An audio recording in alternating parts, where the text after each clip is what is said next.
Bonjour à tous et à toutes, bienvenue pour ce temps d'échange, un temps d'échange économique qui s'inscrit dans le cadre de différentes rencontres qui sont organisées pour célébrer le 61e anniversaire du jumelage entre la ville de Münster et d'Orléans.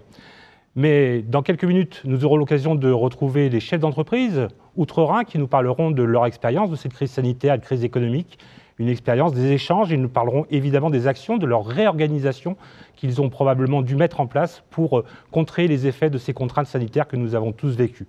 Alors avant de parler justement à ces chefs d'entreprise, je vais donner la parole à Pascal Tébibel pour ce mot de bienvenue. Pascal Tébibel qui est conseiller municipal en charge de la promotion et de l'attractivité du territoire, des relations internationales. Vous êtes aussi vice-président à Orléans Métropole chargé de l'attractivité économique, des grands projets et de l'économie numérique. Et vous êtes aussi vice-président de Loire et Orléans Éco qui co-organise cette soirée aujourd'hui. Eh bien, bonsoir à toutes et à tous. Bienvenue à Orléans. Willkommen bei Orléans. Je voudrais d'abord adresser mes plus chaleureuses salutations à Monsieur le maire de Münster, Monsieur Markus Lewe, de la part, bien sûr, du maire d'Orléans, Serge Gouard. Et bien sûr, je remercie de leur présence les présidents des chambres des métiers de Münster, du Loiret, et les représentants des entreprises de Münster, et bien évidemment le représentant des conseillers commerce extérieur France, de la section de la région centre. Alors, comme vous le savez, la relation franco-allemande est le fruit d'une longue histoire. Le couple franco-allemand et l'amitié franco-allemande est réellement le cœur battant de l'Europe. Et symbole fort de cette relation, ce sont les jumelages qui ont commencé, les jumelages franco-allemands qui ont commencé dès les années 50. Et c'est en 1960, et c'est pour ça qu'on fête le 60e anniversaire, qu'on a scellé le jumelage entre Münster et Orléans. Et donc, cela fait partie des premiers jumelages franco-allemands en France, et nous en sommes très fiers. Et c'est la raison pour laquelle la mairie d'Orléans a donc souhaité organiser les festivités pour célébrer ce jumelage du 7 mai au 26 décembre 2021 pour mieux faire connaître ce jumelage, mieux faire connaître la ville de Münster et également partager la culture allemande avec nos concitoyens orléanais. Alors bien sûr, nous espérons tous, dès que les conditions sanitaires le permettront, d'accueillir Monsieur le maire de Münster et sa délégation à l'occasion du Festival de Loire qui se déroulera du 22 au 26 septembre 2021 et de renouveler à cette occasion le jumelage entre nos deux villes. Et dans ce cadre d'ailleurs, nous allons renforcer ce partenariat dans d'autres domaines que sont l'éducation, formation jeunesse, tourisme et gastronomie, culture et sport et développement durable. Nous allons également renforcer le lien entre les acteurs économiques sur nos deux territoires, notamment dans le domaine de l'innovation, pour renforcer les synergies et promouvoir des projets en commun. C'est pourquoi la mairie d'Orléans a souhaité organiser ce soir cette conférence, ce premier événement économique dans le cadre de ces festivités dédiées au jumelage. À travers cette conférence, en associant Orléans Métropole, comme je l'ai dit, Loire et Orléans Éco, la Chambre des métiers et les chambres d'artisanat et de Loiret et les CCE, comités régional. Nous faisons donc cette conférence, comme vous le savez, dans un contexte compliqué qui est celui de la crise sanitaire, qui nous touche tous, qui bouscule nos vies, nos quotidiens, le quotidien de nos entreprises. Nos entreprises ont été plus ou moins affectées selon les secteurs, ont dû s'adapter, faire preuve d'agilité et aussi de solidarité. Et les acteurs d'ailleurs économiques de notre territoire ont fait preuve d'une très grande solidarité dès le début de cette crise lorsqu'il s'est agi de fournir les équipements de protection, blouses, gel, masques, gel, afin de pouvoir maintenir l'activité économique dès le départ. En tant que collectivité, d'ailleurs, nous restons aux côtés des entreprises, surtout les plus petites entreprises, pour les aider dans la mesure de nos moyens pour passer ce cap compliqué de cette crise. Alors ce soir, je suis très heureux de pouvoir assister à cet échange, d'avoir ces regards croisés avec nos partenaires allemands sur cette crise que nous traversons, et ce, à travers le prisme économique. Car je le rappelle, l'Allemagne est le premier partenaire économique de la France, et bien sûr le territoire orléanais ne déroge pas à la règle. Je suis très heureux que les acteurs économiques de nos deux villes, PME, artisans, industriels, puissent échanger sur leur retour d'expérience, sur la manière dont elles traversent cette crise sanitaire, pour éventuellement apprendre les uns des autres, mais aussi, surtout, pour mieux préparer la reprise et cette sortie de crise que nous appelons tous de nos vœux. Donc, je vous souhaite de bons échanges et merci pour votre attention. Merci beaucoup Pascal Tébibel, merci beaucoup pour ce mot d'accueil. Un mot d'accueil que nous allons partager évidemment avec nos invités du jour, et notamment Markus Lewe, maire de Münster.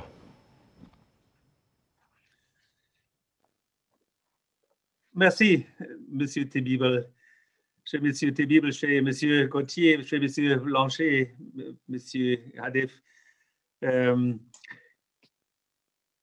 Je suis ravi que nous nous réunissions ici pour cette conférence. Cela prouve l'amitié entre Orléans et Münster.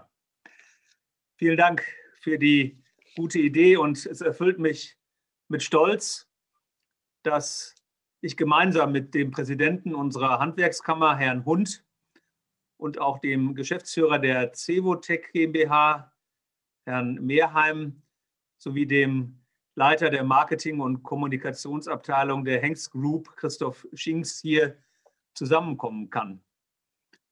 Wir gemeinsam haben seit über 60 Jahren nicht nur eine intensive Städtepartnerschaft, die eigentlich schon zelebriert werden sollen in Frankreich, in Münster, das holen wir nach, aber wir haben vor allen Dingen auch eine enge Verbindung zwischen der örtlichen Wirtschaft in Orléans und in Münster. Und das ist maßgeblich auch durch die Handwerkskammer in den vergangenen Jahren durch persönliche Begegnungen gepflegt worden. Und das versichere ich Ihnen, das wird in den nächsten Jahren weiter geschehen und sogar intensiviert. Weil wir merken, dass diese Krise uns zwar physisch trennt, aber inhaltlich, emotional, aber auch ökonomisch, sozial und ökologisch noch enger miteinander verbindet. Europa muss im Kleinen gelebt werden und unsere Städtepartnerschaften, die Freundschaften, die auf den unterschiedlichen Ebenen entstanden sind, sind ein Beleg dafür, dass wir in diesem Vertrauensverhältnis gut miteinander arbeiten können. Ich freue mich, Monsieur Thébibel, dass der Maire von Orléans uns sehr zugewandt ist. Wir kommunizieren häufig miteinander und ich nehme bei ihm ein sehr großes Interesse an unserer Freundschaft wahr. Umso mehr hungert und dürstet es uns danach, uns wirklich auch persönlich zu begegnen und auf diese Freundschaft auch nochmal in aller Freude anzustoßen. Wir haben aber auch erlebt, dass die Herausforderungen von Covid-19 vor Ort gelöst werden müssen. Und dass auch die beiden Firmen, die heute aus Münster mit dabei sind, belegt und bewiesen haben, dass sie sehr, sehr flexibel reagiert haben und Maßnahmen getroffen haben, wie Krisenbewältigung stattfinden kann. Sie werden sicherlich gleich davon etwas hören. Im Moment ist es so, dass wir in Deutschland zurückgehende Inzidenzwerte haben. Die liegen in Deutschland ungefähr bei 136, in Münster selber im 70er-Bereich. Ich hoffe, dass sie weiter sinken werden, denn wir werden auch in den nächsten Wochen hoffentlich zu weiteren Öffnungen kommen und werden einige Modellversuche starten, unter anderem mit der Öffnung der Außengastronomie, aber auch mit Kultureinrichtungen, die wir mit einem entsprechenden Hygienekonzept unterziehen. Wir haben den Bürgerinnen und Bürgern überall in der Stadt in über 200 Zentren die Möglichkeit angeboten, sich jederzeit und kostenlos auf Covid-19 testen zu lassen. Wahrscheinlich werden in der nächsten Woche die Hälfte unserer Bürgerinnen und Bürger geimpft sein. Zumindest werden sie den Erstimpfstoff bekommen haben. Und wir werden natürlich uns auch sehr intensiv mit der Frage auseinandersetzen der Krisenresilienz. Also wie können wir eigentlich in Zukunft solchen Krisen besser gewappnet sein? Auch da, glaube ich, werden unsere beiden Städte sicherlich viele Erfahrungen miteinander austauschen können. Beispiele für die Dynamik und die Flexibilität unserer Wirtschaft werden Ihnen gleich unmittelbar dargestellt. Aber es gibt auch andere Beispiele von Unternehmen aus Münster, die heute nicht an dieser Konferenz teilnehmen. Es gibt die große Chemiefabrik BASF, die in Ludwigshafen ihren Hauptsitz haben und das zweitgrößte Werk in unserer Stadt Münster haben. BASF hat unmittelbar nach Eintreten der Pandemie kostenlos in hohem Maße Desinfektionsmittel produziert und zur Verfügung gestellt. Es haben Fahrradlieferservices wie die Letzen Heroes Patiententransporte mit Corona-konformen Bedingungen vorgenommen und Beteiligungen an Impftaxen vorgenommen. Es sind Streaming-Studios eingerichtet worden. Es sind Online-Portale für den Einzelhandel eingerichtet worden, sodass hier ein hohes Maß an Aktivität erkennbar gewesen ist. Die Stimmung im Land ist so, dass natürlich viele sich danach sehnen, dass es mehr Freiheiten gibt. Allerdings ist die wirtschaftliche Lage für die meisten der Menschen noch vertretbar. Es gibt einige Gruppen, die sind sehr negativ betroffen, aber die meisten Jobs konnten bis jetzt gesichert werden, auch Insolvenzen verhindert werden. Es gibt Überbrückungshilfen, Kurzarbeit und an der einen oder anderen Stelle haben wir als Stadt Mietverzicht vorgenommen, wenn wir Vermieter von Einzelhandelsflächen waren, haben Gewerbesteuer gestundet, Kita-Beiträge erlassen und so weiter. Ich bin gespannt, was ihr in Orléans für Maßnahmen trefft. Vielen Dank nochmal an euch und beste Grüße nach Orléans. Merci beaucoup Marcus Lévé pour ces premiers mots. Voilà, nous sommes maintenant rentrés dans le contexte de ce jumelage entre la ville de Münster et Orléans. Nous allons maintenant faire un zoom véritablement sur l'économie et dans un premier temps, avant d'attaquer la phase industrie et services, nous allons nous intéresser aux artisans, évidemment dans le Loiret, mais également outre-Rhin, pour savoir comment ils ont vécu cette période très difficile. Et pour évoquer ces artisans loiretains notamment, je vais céder la parole à Gérard Gauthier, président de la Chambre des métiers et de l'artisanat du Loiret. Merci. Tout d'abord, je remercie et je souhaite le bonjour à monsieur le maire de Münster et à mon collègue président de la Chambre de métiers, Hans, je t'appellerai par ton prénom parce qu'on se connaît très très bien. On s'est vu 6 ou 7 fois. Je remercie évidemment Pascal Tébibel qui représente monsieur le maire d'Orléans et monsieur Sébastien Blanche, donc le président du comité Centre-Val de Loire des conseillers du commerce extérieur. Alors nous avons vécu bien évidemment depuis 1 an une crise sanitaire, une crise maintenant économique, une crise financière et bien évidemment une crise qui va certainement malheureusement se dérouler avec une crise sociale, voire sociétale. Alors ça a été très compliqué depuis 1 an, ça a été compliqué pour certaines catégories bien évidemment, les artisans que je représente, qui sont 14 000 dans le Loiret et 55 000 dans la région, représentant un chiffre d'affaires relativement important, parce que dans le département, c'est plus d'1,5 milliard d'euros de chiffre d'affaires et 10,5 milliards dans le département, dans la région Centre-Val de Loire. Alors, heureusement que nous avons bénéficié, les artisans, mais je représente aussi les commerçants, parce que les commerçants qui sont même les restaurants, qui eux sont fermés quasiment qui ont fermé 8 mois en totalité sur 1 année, et c'est quand même relativement handicapant pour eux. Je pense au monde, bien évidemment, de la culture et bien évidemment au monde de l'événementiel. Heureusement, et là, l'État a été très présent et très réactif, qui a pu, bien évidemment, mettre en place des fonds de solidarité, qui a pu mettre en place des prêts garantis par l'État à hauteur de 137 milliards d'euros pour la France, avec plus de 660 000 entreprises qui ont participé. Et la moyenne était donc de 137 000 euros.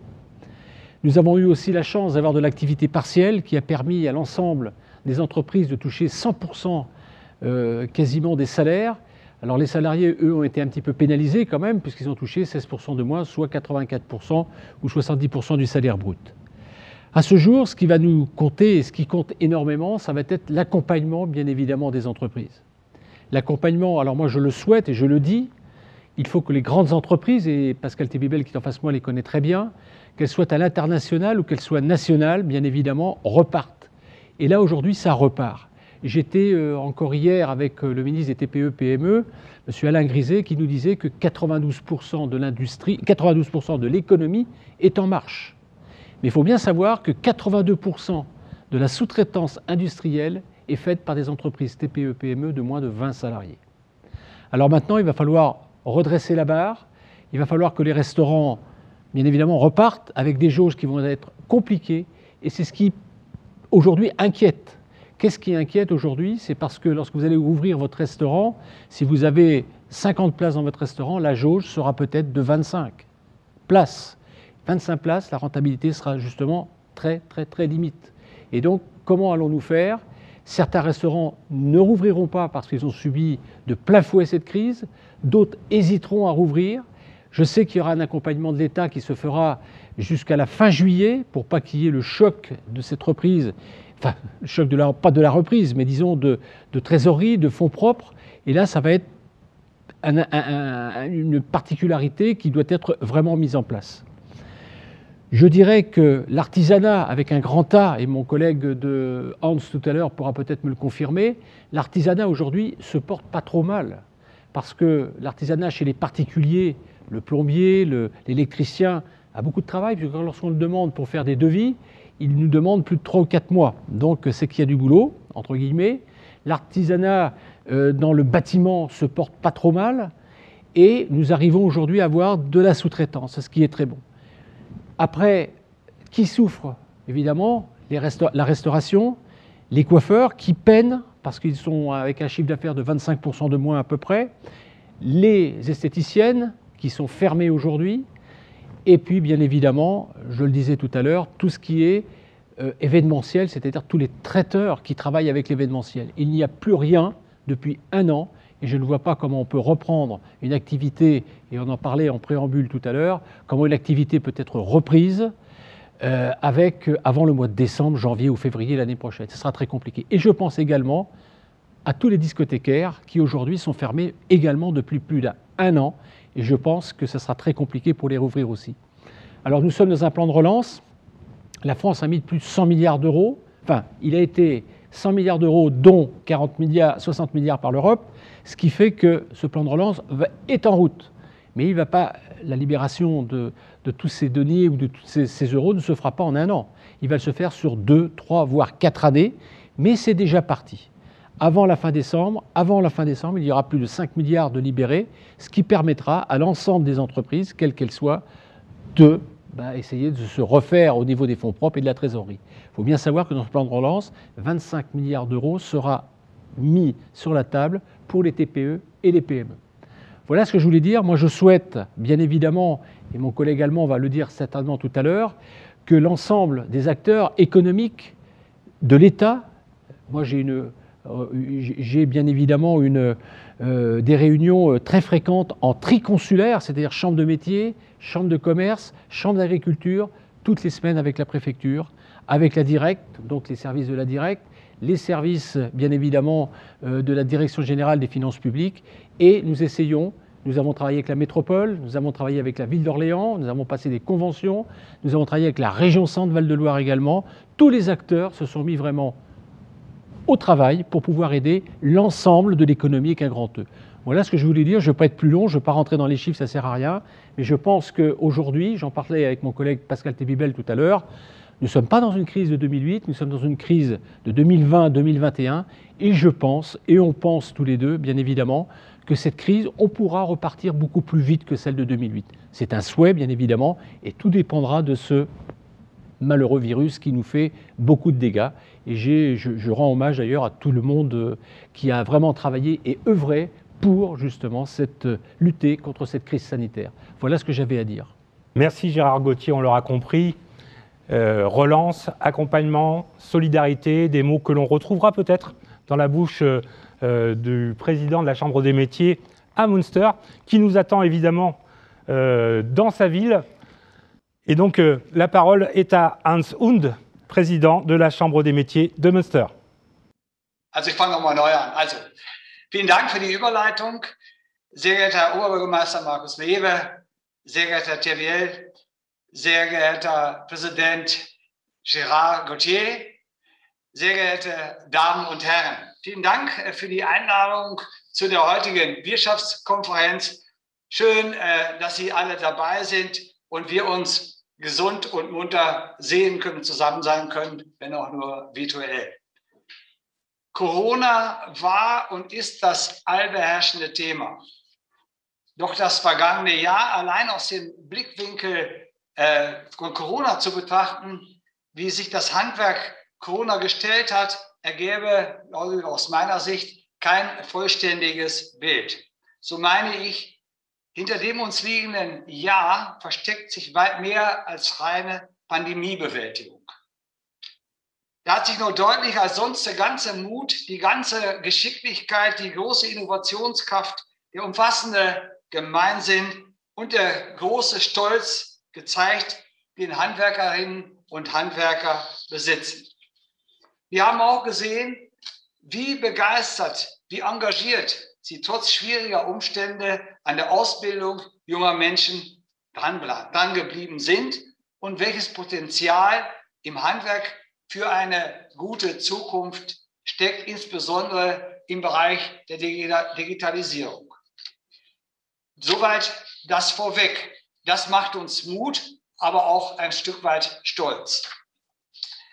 Lassen Sie mich nun einmal konkret werden und einige wesentliche Eckpunkte zur Lage im Handwerk seit Beginn der Pandemie ausführen. Zunächst stellt sich die Situation des Handwerks seit März 2020 nach Branchen ganz unterschiedlich dar. Und ich denke, lieber Gerard, das hast du gerade aber auch so dargestellt.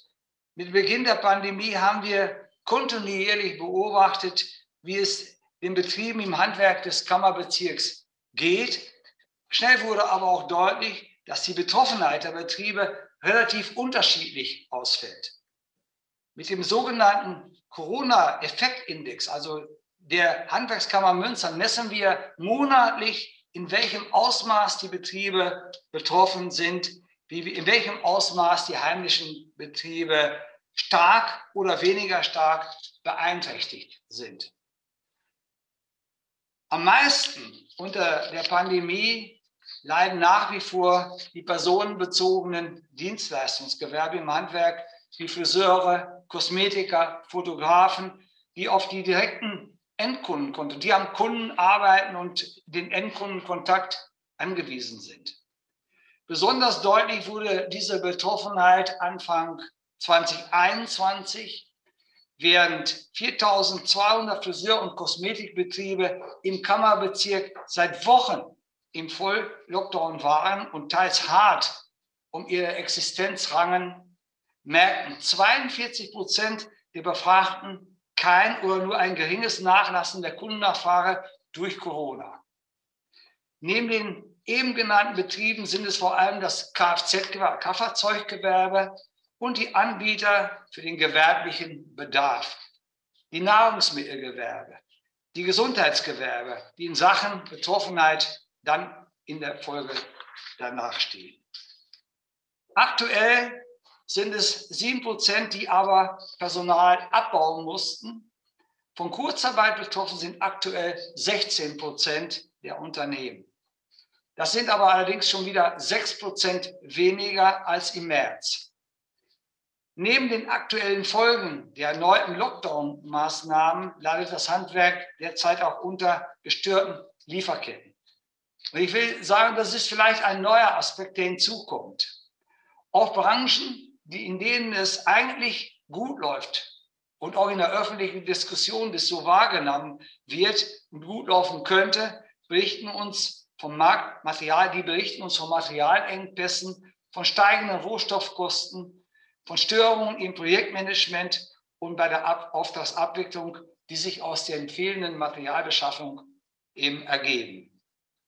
Handwerk ist zwar auf den ersten Blick sehr binnenmarktorientiert, aber in der Wirtschaft hängt eben alles mit allem zusammen.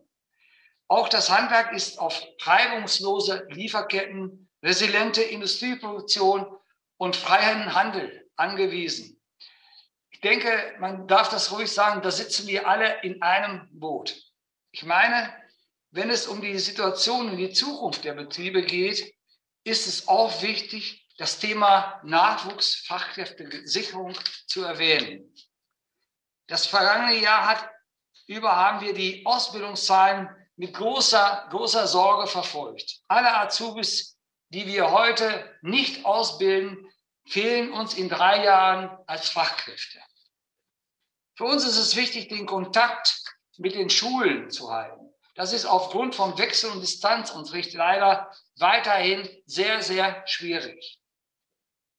Zweitens komme ich zu der Vorstellung der wichtigsten Maßnahmen unserer Kammer und der Handwerker selbst. Die Angebote an finanziellen Unterstützung für Betriebe sind vielfältig. Soforthilfe, Überbrückungshilfen, aber auch Kurzarbeitergeld. Die von der Regierung, der Bundesregierung angebotene Unterstützung wirft bei den Betrieben oftmals Fragen auf. Die Handwerkskammer hat deshalb seit Beginn der Pandemie eine umfangreiche Übersicht mit Internetadressen zusammengestellt, die sich über Handwerksunternehmen, über alle relevanten Themen und finanziellen Hilfsangeboten bezüglich der Coronavirus informieren können. Darüber hinaus gibt es eine Telefonhotline. Hier werden die Unternehmen zu eben diesen Fragen durch unsere Betriebsberatung bei den Kammern unterstützt. Ich denke, das ist eine ganz wichtige Funktion. Schließlich möchte ich die aufgetretenen Schwierigkeiten und Innovationspunkte sowie Maßnahmen zur Überwindung dieser Schwierigkeiten ergriffen wurden, hier einmal vortragen. Um ihre Betriebe am Laufen zu halten, haben diese in großem Maßstab in Hygienemaßnahmen investiert und in Unternehmensinfrastruktur investiert, eben um ihre Belegschaft zu schützen, mobiles Arbeiten zu ermöglichen und das wirtschaftliche Leben sozusagen und damit den sozialen Zusammenhalt aufrechtzuerhalten.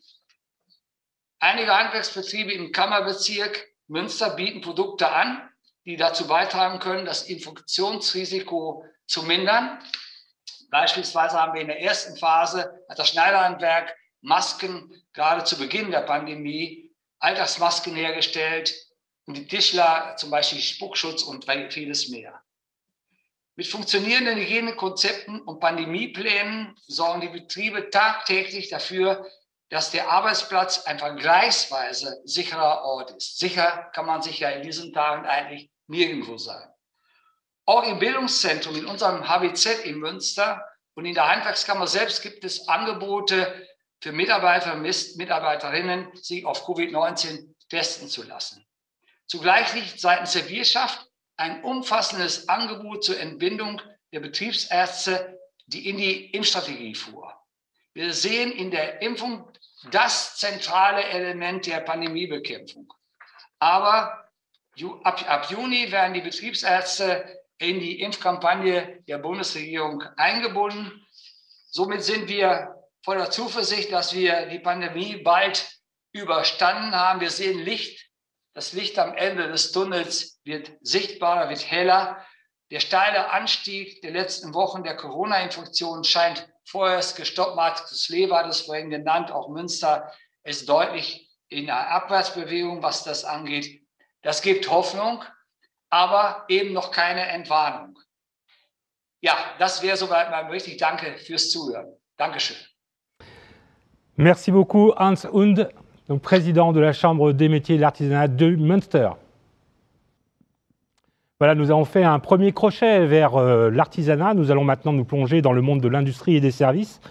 Et nous allons retrouver nos témoins outre-Rhin qui vont nous parler évidemment de la situation sanitaire et la façon dont ils l'ont vécu et de la façon surtout dont ils ont réagi. Nous allons maintenant pouvoir donner la parole à Christoph Schings, directeur marketing et communication du groupe Hengst Hesse, et qui va donc pouvoir nous dire justement quel a été l'impact de la crise sanitaire sur son entreprise, tant au niveau évidemment de ses clients, mais aussi de l'organisation interne. Ja, guten Abend und auch herzliche Grüße von der Industrie Richtung Orléans. Ganz kurz zu meinem Unternehmen, was ich heute Abend vertrete, Hengst Filtration Group. Wir sind ein inhabergeführtes Unternehmen, Familienunternehmen in der dritten Generation. Weltweit ca. 3000 Mitarbeiter. Wir arbeiten an 21 Standorten in 11 Ländern und auf 4 Kontinenten. Wir sind Spezialist für das Thema Filtration, überwiegend im Bereich Automotive, aber auch zu einem sehr großen Anteil im Bereich der industriellen Luftfiltration, halten aktuell ca. 350 aktive Patente. Sie haben danach gefragt, wie sich unsere Produktion verändert hat, ob wir da was von gemerkt haben. Ja, in der Tat haben wir zu Beginn des Jahres 2020 sehr früh schon aus unseren beiden Standorten in China gehört, dass etwas im Ungleichgewicht war. Und wir haben das aber ehrlicherweise nur für ein regionales Phänomen gehalten und die globale Dimension an der Stelle noch gar nicht abschätzen können. Ende Februar war es dann aber auch in Deutschland soweit. Die ersten Lieferketten machten Probleme. Wir beziehen einiges an Vormaterial, zum Beispiel auch aus Norditalien, aus der Region Bergamo. Und wie Sie wissen, hat dort die Krise sehr früh und sehr stark zugeschlagen. Und wir haben da also Ende Februar bereits erste Probleme im Bereich der Lieferketten gehabt. Unsere Kunden, die Automobilindustrie, hatte nicht nur wir als Kunden, als Lieferanten, sondern auch ganz, ganz viele. Und mit dem Ergebnis, dass dort die Bänder dann doch relativ schnell Anfang März stillstanden und wir natürlich auch hier reagieren mussten, das Instrument der Kurzarbeit genutzt haben, um im März, April dann auch die ersten Mitarbeiter aus der Produktion in die Kurzarbeit zu senden. Wir haben aber gleichzeitig im März viele Aufrufe bekommen, unter anderem auch von Herrn Lewe hier aus der Runde, der gesagt hat, Mensch, wir brauchen Masken, die Bevölkerung braucht Masken, könnt ihr da nicht helfen? Und auch unsere Mitarbeiter haben gesagt, wir sind doch die Filtrationsspezialisten, wir müssen doch wissen, wie das geht, wir machen das. Und die Geschäftsführung hat hier sehr kurzfristig entschlossen, in die Produktion einzusteigen. Und anders als das der Herr Hund eben beschrieben hat, heißt das bei uns natürlich nicht, dass wir hier viele Menschen haben, die Masken nähen und da in eine Handproduktion gehen. Wir sind ein Industrieunternehmen. Das heißt, das muss bei uns dann direkt auch im großen Maßstab funktionieren. Und wir haben dann im April letzten Jahres die ersten Masken an Krankenhäuser geben können und verkaufen können. Wir haben auch viele, viele Masken mittlerweile gespendet. Wir haben inzwischen 20 Millionen Masken produziert. Und haben dann allerdings im Sommer auch festgestellt, mit den Masken alleine werden wir das Ganze wahrscheinlich nicht bekämpfen können, die Pandemie, und haben dann auch noch die Produktion von Luftreinigern gestartet. Viele Studien zeigen, dass gerade die Aerosolbelastung in Räumen der Treiber dieser Pandemie ist. Und darum haben wir dann im Sommer ein Luftreinigungsgerät entwickelt mit HEPA-14-Filtern. Wir haben hier die Kompetenzen unserer Tochtergesellschaft Delbag nutzen können und haben inzwischen sogar noch ein zweites Produkt auf den Markt gebracht und haben unsere ganze Produktion auch Richtung Rheinraum definitiv verändert und angepasst. Justement, autre question, quel a été l'impact de la crise sanitaire sur vos marchés, sur votre chiffre d'affaires? Avez-vous fait évoluer également vos marchés pour pouvoir vous adapter? Ja, Sie haben gefragt, wie sich unsere Produkte entwickelt haben, welche Marktanteile wo wir gesehen haben, wo Verschiebungen da sind. Wir haben insgesamt 3 Standbeine bei der Firma Hengs. Wir haben einmal die automobile Erstausrüstung, wir haben da in der Mitte das Serviceteilegeschäft und wir haben als dritte Säule das Thema der industriellen Luftreinigung. Wie bereits geschildert, haben wir gerade in diesem Automotive Erstausrüstungsgeschäft doch deutlich an Umsatz verloren. Wir haben keine Marktanteile verloren, weil Sie müssen sich das so vorstellen, das ist ein Serienliefergeschäft. Das heißt, es ist definiert, welcher Lieferant welche Bauteile in ein Produkt reinliefert, zum Beispiel in einen Peugeot, in einen Renault oder auch in einen Mercedes. Das heißt, wir haben schlicht weniger Umsatz gemacht, weil Marktanteile haben wir an der Stelle nicht verloren. Im Aftermarkt haben wir uns ganz anders verhalten. Da hatten wir das Ganze ein bisschen besser in der Hand. Wir hätten auch dort auch die Produktion stoppen können. Wir haben uns aber dagegen entschieden. Wir haben entschieden, dass wir die Lagerkapazitäten unseres Hauses voll ausnutzen. Hier, auch obwohl es eine hohe Kapitalbindung bedeutet hat, die Lager mit den Produkten wirklich voll zu fahren. Die Produktion lief hier die ganze Zeit. Das hat uns einen großen Vorteil gebracht, nachdem die Pandemie wieder ein bisschen abgeklungen ist. Viele unserer Wettbewerber haben sich dagegen entschieden, haben ihre Produktion gestoppt und wir waren von Tag 1 voll lieferfähig in einem Markt, wo die Warenverfügbarkeit eine sehr, sehr große Rolle spielt. Der dritte Bereich ist der Bereich der industriellen Luftfiltration und dort haben uns natürlich die Aktivitäten der Maskenproduktion, der Luftreinigerproduktion geholfen, unsere Marktanteile auszubauen. Jetzt muss man auf das Gesamtbetriebsergebnis schauen. Wir haben das Jahr 2020 mit 485 Millionen Euro abgeschlossen. Das ist auf dem Vorjahresniveau. Der neue Bereich Life Science, so wie wir den Bereich nennen, in dem wir die Masken und Luftreiniger produzieren, hat mit 7 Millionen Euro dazu beigetragen. Das sind wichtige 7 Millionen Euro, aber natürlich jetzt im Verhältnis zum Gesamtbudget noch relativ kleine Zahlen. Sie haben auch gefragt, wie sich unsere Zielgruppen verändert haben. Wir waren bislang ja ein reines Industrieunternehmen ohne einen direkten Zugang zum Endkunden. Also B2C fand bei uns nicht statt. Wir sind ein reines B2B mit einem mehrstufigen Handelsvertrieb dahinter.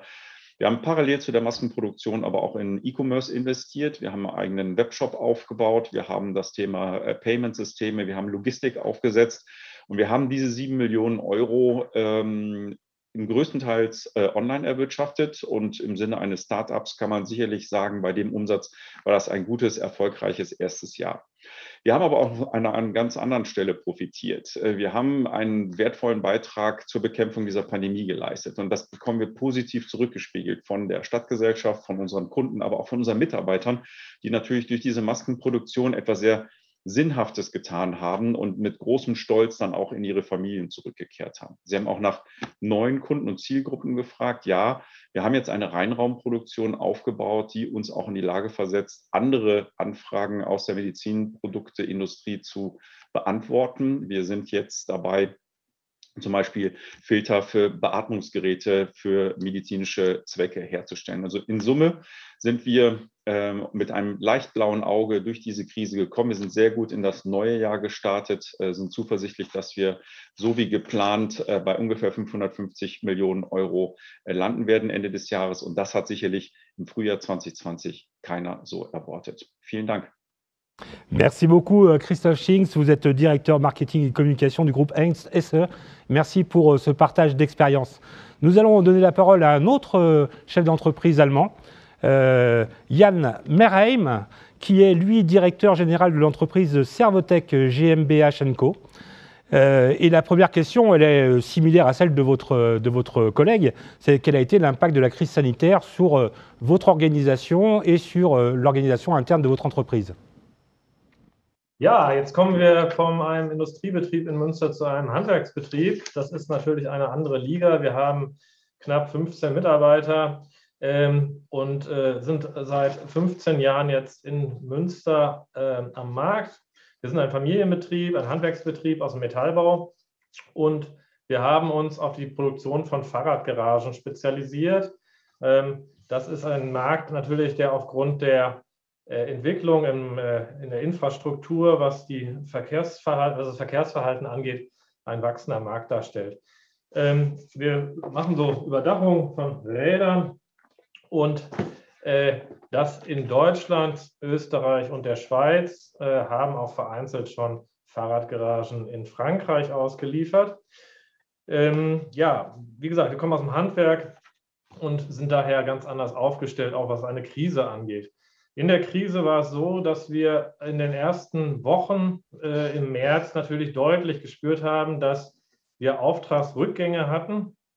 Das lag unter anderem natürlich darin, dass wir einen hohen Privatkundenanteil haben und diese Privatkunden natürlich aufgrund der Corona-Pandemie erstmal in eine Schockstarre, was das Konsumverhalten angeht, eingetreten sind.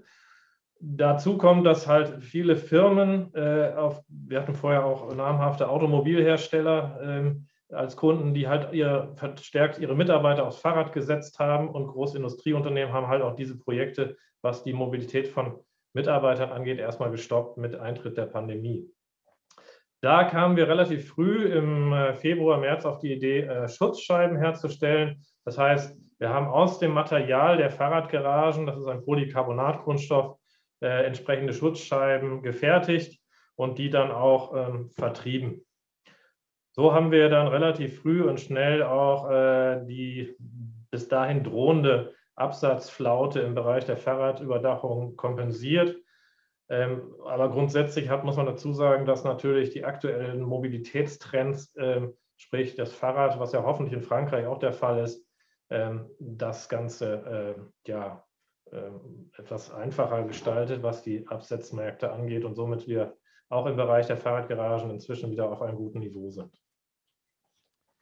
Est-ce que vous avez également rencontré des problèmes par rapport à vos approvisionnements en matières premières ou est-ce que les produits que vous avez fait émerger continueront après la Pandemie?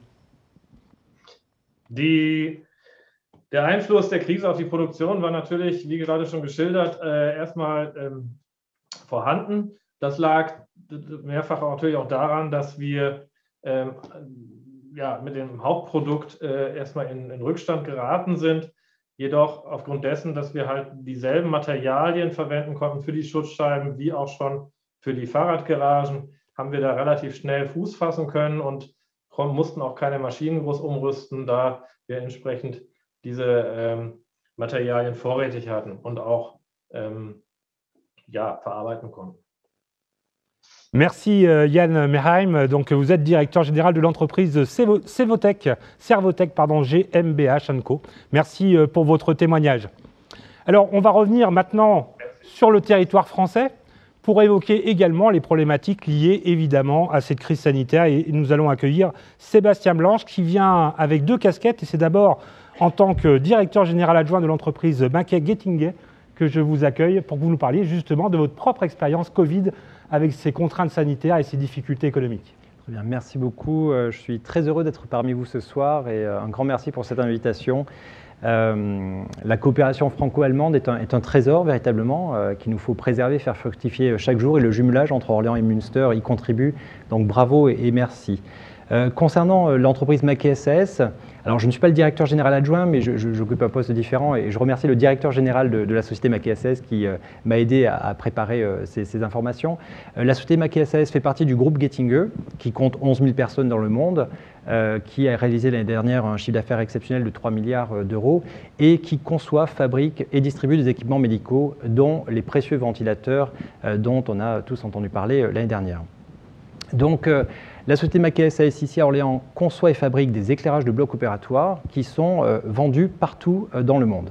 Et c'est de cette entreprise dont je vais vous dire un mot tout de suite. La pandémie du Covid a commencé à affecter l'activité de notre entreprise au début du 2e trimestre 2020. Et je crois, comme beaucoup d'entreprises, nous avons été pris par surprise. Et donc 2 priorités nous ont animés. Préserver la santé de nos salariés, priorité numéro 1. Et priorité numéro 2, compte tenu de notre responsabilité tout à fait particulière en tant que fabricant d'équipements médicaux, poursuivre le plus longtemps possible la production. Vous voyez, maintenir le plus longtemps possible la production. Nous ne savions pas en mars 2020 si nous allions réussir à tenir, enfin on ne savait pas, mais en tout cas on s'était fixé comme objectif le plus longtemps possible. Et donc nous avons pris à la fois des mesures défensives et des mesures offensives. Concernant les mesures défensives, afin de maintenir l'activité et de compenser la baisse du chiffre d'affaires de l'entreprise, 20-25% de baisse, c'est tout à fait significatif, eh bien, sur le plan sanitaire, nous avons mis en place le travail à domicile de tous les salariés n'ayant pas d'activité sur le site. La totalité des personnes éligibles au travail à domicile étaient déjà équipées ou se sont vues attribuer un ordinateur portable. Nous avons fermé le restaurant d'entreprise pendant le premier confinement de mars à mai 2020, puis ouverture avec mise en place de mesures sanitaires très strictes. Interdiction des visites, même internes, en production, afin d'éviter un cluster dans cette partie de l'entreprise non éligible au travail à domicile. Distribution de masques à l'ensemble du personnel. Mise en place d'un comité hebdomadaire entre ressources humaines, direction et élus du personnel, avec qui nous avons travaillé main dans la main, afin de suivre l'évolution de la situation et de prendre les décisions au fil des nouvelles mesures nationales. Sur le plan de l'activité, afin de compenser donc la baisse du chiffre d'affaires que j'évoquais, les décisions suivantes ont été prises. Non-remplacement des départs en retraite, pas d'embauche d'intérimaires pour compenser les congés de Pâques et d'été, pas d'embauche d'intérimaires pour les commandes de fin d'année, souvent plus importantes dans le milieu médical. Vous évoquiez les approvisionnements, nous avons mis en place un comité d'achat mondial afin de surveiller la capacité de nos fournisseurs à livrer. Nous avons également dialogué avec les principaux fournisseurs français afin d'éviter des problèmes de trésorerie chez ces derniers, en raison d'éventuelles commandes annulées. Voilà pour les mesures défensives. Mais là où je crois que l'approche est peut-être un peu différenciante, c'est qu'on a également pris des mesures offensives. Au plus fort de la crise, nous avons décidé d'investir. Et je peux citer par exemple, concernant Mackay SAS à Orléans, la mise en place aux États-Unis d'une plateforme de distribution à délai court dédiée spécifiquement au marché américain, avec la capacité de conditionnement final du produit qui va nous permettre de gagner de nouveaux marchés, les marchés de renouvellement. Nous avons par ailleurs continué à investir en R&D et nous avons lancé au niveau global un programme Smart Workplaces qui va permettre aux salariés d'avoir plus de flexibilité. Sur la base du volontariat, pour toutes les personnes éligibles, eh bien les personnes, les travailleurs, les employés vont pouvoir choisir d'avoir 1, 2, 3 ou 4 jours à la maison et 1, 2 ou 3, 4, 5 jours au travail. Donc c'est sur la base du volontariat, c'est lancé à l'échelle mondiale, mais c'est au cas par cas, donc c'est ici à Orléans que les salariés décideront quel mode leur convient le mieux. Voilà ce que je peux dire concernant Mackay SAS. Très bien, on va changer de casquette maintenant, Sébastien Blanche, et je vais vous interroger en tant que président du comité Centre-Val de Loire des conseillers au commerce extérieur de la France, et notamment pour évoquer effectivement l'impact de la pandémie sur ces entreprises qui, particulièrement, entretiennent des relations internationales. Tout à fait, merci beaucoup. Un mot sur les conseils du commerce extérieur, très rapidement. Nous sommes environ 4000, 4500, même hommes et femmes d'entreprise, chefs d'entreprise, cadres d'entreprise, nommés par décret du Premier ministre. Et nous sommes engagés donc, pour 4 missions, donc bénévolement, pour la formation des jeunes à l'international, l'appui aux entreprises, notamment des TPE et des PME, et l'attractivité de la France et le conseil au pouvoir public. En France, nous sommes 1300 conseillers et plus de 3000 à l'étranger, dont une centaine en Allemagne. Et en Allemagne, nous sommes répartis entre les 5 régions que compte l'Allemagne dans le système fédéral. Et nous avons 10 conseillers du commerce extérieur dans la région, le Land de Münster. Alors notre rôle, je le disais, est d'accompagner donc les entreprises françaises à exporter vers l'international et également d'accompagner les jeunes à l'international. Si je me permets de commencer par les jeunes, vraiment une anecdote personnelle très rapidement. J'ai eu la chance d'étudier en Allemagne pendant 6 mois. Alors c'était à Francfort, non pas à Münster. J'ai commencé également ma carrière professionnelle en Allemagne. Je suis vraiment désolé, je ne peux pas aujourd'hui m'exprimer en allemand devant vous et je vous prie de m'en excuser. Mais c'est un souvenir vraiment exceptionnel et j'encourage tous les jeunes Orléanaises, tous les jeunes Orléanais, tous les jeunes de Münster, comme Lily en ce moment, à venir à Orléans pour apprendre à se connaître, pour apprendre nos langues respectives et découvrir vraiment nos pays, notre culture. Et c'est aussi comme cela que nous allons encore renforcer les liens très forts entre nos pays. Je crois que la clé est véritablement là. Et donc si je reviens sur les CCE et les entreprises, les entreprises du territoire français peuvent s'appuyer sur notre réseau pour aller aux côtés de la Team France Export, pour aller gagner des marchés à l'étranger et notamment en Allemagne, je l'évoquais. Et donc nous sommes organisés avec différents secteurs économiques et en Allemagne nous avons bien entendu l'aéronautique avec Airbus qui est un magnifique, je crois, exemple de la coopération franco-allemande, la pharmacie bien entendu, le secteur automobile, le secteur bancaire, les secteurs de l'énergie et des hautes également technologies. Donc ça c'est pour l'appuyer aux entreprises pour aller vers l'Allemagne, mais nous avons également une carte à jouer en matière d'attractivité. Vous le savez, il y a près de 140 entreprises à capitaux allemands sur le territoire régional. Cela représente plus de 8600 emplois dans la région Centre-Val de Loire. C'est tout à fait considérable. L'Allemagne est le 2e investisseur en région Centre-Val de Loire. Et donc, c'est vraiment un tissu riche, diversifié. Et je pense, voilà, on a tout intérêt à travailler tous ensemble, ETI française, entreprises à capitaux étrangers, pour continuer à justement partager des expériences comme nous le faisons aujourd'hui et bâtir des partenariats industriels dans la recherche, dans l'industrie, et je pense également à l'intelligence artificielle, qui est un défi majeur pour le futur, et dans lequel l'Allemagne est très très bien placée. Et je pense qu'il faut qu'on travaille vraiment ensemble, Allemagne et France, pour gagner ce challenge européen. Voilà, l'international, c'était une difficulté pendant cette crise et pendant cette pandémie. L'international, c'est aussi une porte ouverte vers le développement de nos entreprises. Absolument. Il y a énormément d'opportunités à saisir aujourd'hui à l'étranger. Et si je peux me permettre, en guise de conclusion, osons l'international, même dans ces périodes, et osons l'Allemagne. Donc osons Münster, travaillons ensemble, main dans la main, pour aller gagner des marchés à l'international. Voilà, on a pu le voir avec ce partage d'expériences, tant au niveau de l'artisanat que des industries. Les expériences sont relativement similaires. On retrouve également ces freins connus dès le début de la pandémie, les premières contraintes sanitaires qui ont surpris évidemment le monde économique, mais après ce rebond, ce deuxième souffle qui est arrivé, industrie, agilité, adaptation, c'est un petit peu ce qu'on a entendu dans les différents témoignages. Il y a aussi cette fierté réellement de générer des produits pour combattre le Covid ou préserver les habitants de l'infection de cette pandémie.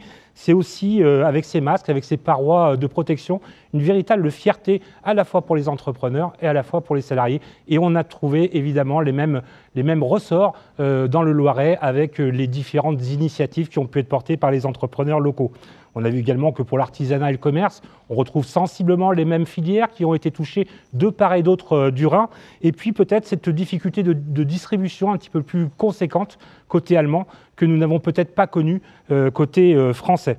Alors cette mobilisation des industriels pour ces produits de protection, on l'a vécu en France. Pour la plupart, les productions vont s'arrêter ou vont peut-être perdurer avec, pour certains, des contrats d'État. C'est un petit peu la synthèse de ce que nous avons entendu ce soir et qui, je l'espère, vous vous ont ouvert peut-être l'esprit sur certaines réalités. En tout cas, ce partage d'expérience entre l'Allemagne et la France, entre Münster et Orléans, était effectivement un temps important. Voilà, nous sommes maintenant arrivés à la conclusion de ce premier rendez-vous du jumelage, cette célébration du 61e anniversaire du jumelage entre Münster et Orléans. Et vous retrouverez un certain nombre d'autres rendez-vous liés évidemment aux festivités de ce jumelage. Alors, pour la conclusion, nous allons nous tourner évidemment tout d'abord vers celui que nous avons invité aujourd'hui à nous rejoindre, le maire de Münster, Markus Lewe. Ja, ich stelle fest, dass wir eine ganze Menge an Gemeinsamkeiten haben, dass wir durch die Handwerkskammern selber in Orléans, aber auch in Münster Erfahrungen austauschen können, dass wir durch die Erfahrungen der Unternehmen eine Menge an Ideen gewinnen können. Und wir können auch sehen, wie ihr, die Freunde in Orléans, mit der Pandemie umgegangen seid. Wir können von euch lernen, aber auch umgekehrt könnt ihr von uns lernen.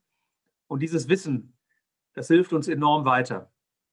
Aber all das kann nur dann funktionieren, wenn wir gemeinsam im Vertrauen handeln, wenn wir einen vertrauensvollen Rahmen haben. Jemand, der vertraut einem auch etwas an. Und der ist auch treu dem anderen gegenüber. Und das ist das, was unsere Freundschaft ausmacht. Ich freue mich jedenfalls auch für die Initiative, dass wir in dieser Konferenz trotz aller fehlenden Begegnungen, also physischen Begegnungen, wir doch deutlich machen können, dass wir nicht nur in dieser Krise miteinander kommunizieren und kooperieren, dass wir mit den Unternehmerinnen und Unternehmen in unseren Städten Kooperationen entwickeln können und dass wir natürlich auch weiterhin und intensiver mit unserem kommunalen Know-how, mit unseren Administrationen auch die wichtigen Themen der Zukunft bespielen können. Ich glaube, neben der Bewerkstelligung der Covid-19-Krise und der Erstellung einer kommunalen Resilienz gehört auch mit dazu, gemeinsam urbane Lösungen zu finden gegen den Klimawandel und natürlich auch für Klimaanpassungsprogramme. Insoweit ein herzliches Dankeschön nach Orléans. Merci Markus Lewe pour cette conclusion, maire de Münster. Et je vais me tourner maintenant évidemment vers Pascal Thévillel pour que lui aussi puisse nous faire cette conclusion, la conclusion de la soirée. Je voudrais remercier le maire de Münster pour ses propos pleins d'espoir et d'optimisme et de nous avoir honorés de sa présence ce soir. Et je remercie bien sûr tous les participants ici et outre-Rhin pour ces échanges très riches et très féconds qui montrent que même si on partage le même destin, les approches peuvent être parfois différentes, comme on l'a vu, mais avec la poursuite du même objectif qui est de préserver la santé des salariés, de maintenir l'activité coûte que coûte, de rester compétitif, de se réinventer parfois, de faire preuve de résilience et de solidarité. Et je crois qu'une des leçons de cette crise, c'est que nous devons mieux anticiper, mieux nous préparer, et qu'aujourd'hui, préparer l'économie, c'est préparer l'économie de demain, c'est la préparer aujourd'hui. Et en renforçant les échanges, les réflexions, les partenariats, voire en innovant ensemble. Je crois beaucoup à ces ponts jetés par-delà les frontières. 2021 sera encore une année pleine d'inconnus. Et quoi qu'il arrive, le rôle de l'Allemagne et de la France sera crucial pour répondre aux nombreux défis qui seront devant nous. Le défi de la sortie des urgences sanitaires, de la pandémie, le défi de la reprise, de la relance économique, le défi climatique, le défi numérique, on l'a vu, l'avenir de nos deux pays et de l'Europe face aux autres blocs que sont les États-Unis, la Chine, la Russie. Partenaires, nous avons une responsabilité commune envers l'avenir de l'Europe. Et c'est ensemble que nous serons plus forts, que nous sortirons plus vite et plus forts de cette crise. Ce dialogue entre nos deux pays, cette confiance, commence par les chaînes d'amitié entre les villes, entre nos deux villes, entre Münster et Orléans. Alors vive le jumelage entre Münster et Orléans, vive l'amitié franco-allemande, es lebe die deutsch-französische Freundschaft. Danke. Merci. Voilà, et si vous avez trouvé un intérêt à ces échanges, à ce partage d'expérience, surtout n'hésitez pas à partager la vidéo. Merci à tous, passez une belle journée.